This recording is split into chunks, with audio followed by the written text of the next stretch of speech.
Yes, of course you can heal from trauma, but it's not automatic and it's not overnight.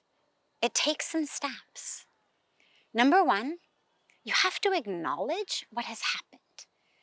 Suppressing it, repressing it, denying it, sweeping it under the rug, spiritually bypassing it, none of that works.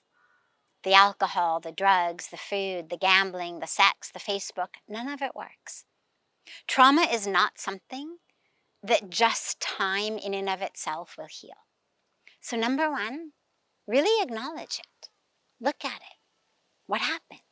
We are energetic beings and we are impacted by the energy around us. So whatever happened, look at it, see it, acknowledge it. How did it feel? How did it impact you mentally, emotionally, physically, energetically, spiritually? Look at all of that, investigate it, contemplate on it, introspect on it. Journaling, art, poetry, writing, all of this can help. But really go into the fullness of that experience.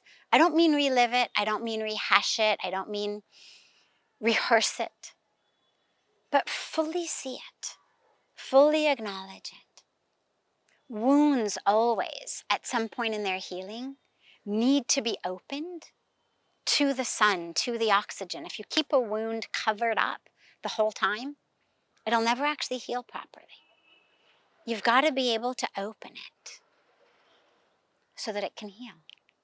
Number two, develop a practice of mindfulness, because as we are healing from trauma, it's so easy to become one with the anger, the pain, the despair, the helplessness, the sympathetic nervous system overload. And the goal is ultimately to actually be able to see it, to witness it, to be aware of it, to hold it in our loving, conscious awareness, but not actually to drown in it. So you can think about it like watching the ocean, watching the waves of the ocean. One way is actually being in the waves, letting them throw you around and drown in them. Another way is to sit on the beach and watch the waves, or is just to sit on top of a beautiful cliff and watch the ocean below.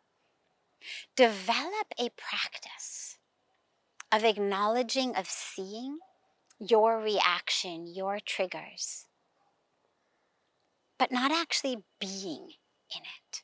Recognize that you are not the anger. You're not the pain. You're not the fear. You're not the cortisol. You're not the adrenaline. You're none of that. You are the one who is aware.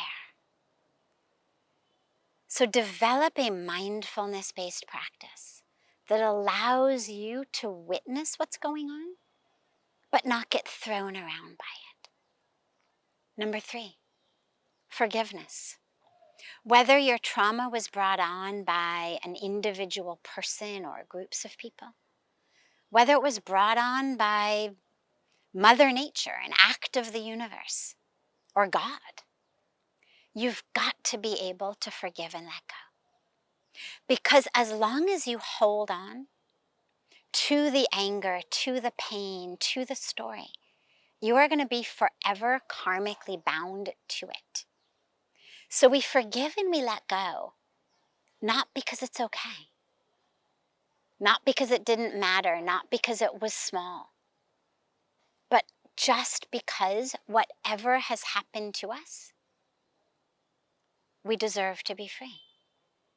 I went through this in my life, in recovering from my trauma. You look at it, you acknowledge it, you see it, you feel it, all of it.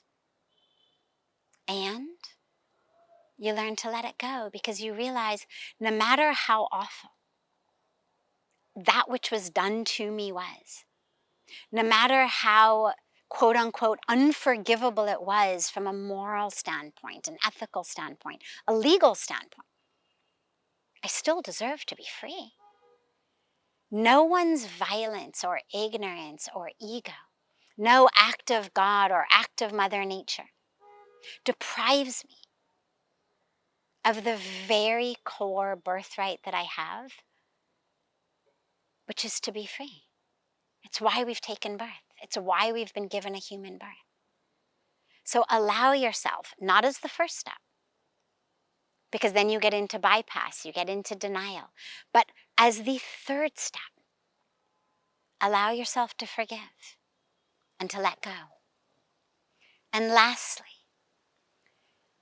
develop a practice of self-love, of self-compassion, not for you as a victim, not even for you as the survivor of the trauma, because that's still wrapped up in a story, but compassion and love for you as spirit, as soul, as essence, as divinity, as consciousness, who actually is the one who was never touched, never harmed, never traumatized. And also love and compassion for you as the individual being on your karmic journey in this particular lifetime, going through your karmic story, doing the best you can. Compassion for both aspects, the individual aspect and the cosmic divine truth of who you are. That's what self-love really is. So develop that and live in that, anchored in that.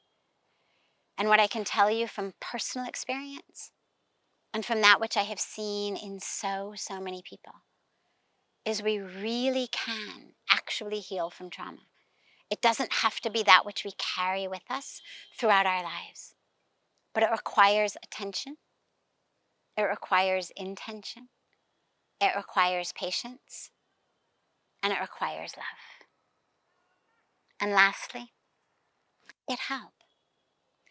There's nothing to be ashamed of, whether it's professional help from a psychologist, therapist, psychiatrist, whatever it may be, whether it's spiritual help from a spiritual guide, a spiritual leader, a mentor, whether it's help from a community of people who have worked through their trauma.